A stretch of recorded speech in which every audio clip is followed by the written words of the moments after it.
আমাদের সকলেরই অবশ্যই বাইরের কাজ করলে এক ধরনের আমাদের তো দুস্থ শিল্পীর একটা বিষয় আছেই।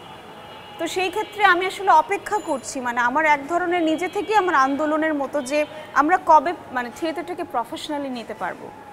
থিয়েটারটা এখনও কেন ওইরকমই একটা বিষয় রয়ে গেল যে আচ্ছা থিয়েটার যারা করে তাদের আসলে চালচুলো থাকে না।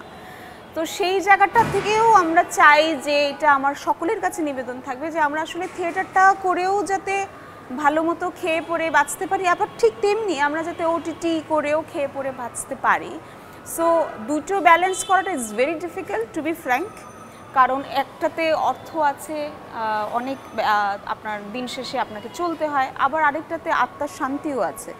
সো এই দুটাকে ব্যালেন্স করার জন্য আমার কাছে মনে হয় যে এই প্রশ্নটা যাতে না আসে যে যখন আমি থিয়েটারটা করবো যাতে আমি থিয়েটারটা করে এতটুকু জানি যে আমার মনে এরকম না হয় যে আই হায় আমি তো নেক্সট মান্থে চলবো কী করে জানি না।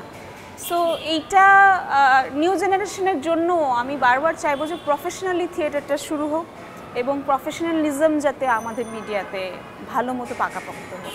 দুস্থ শিল্পী আর চাই না।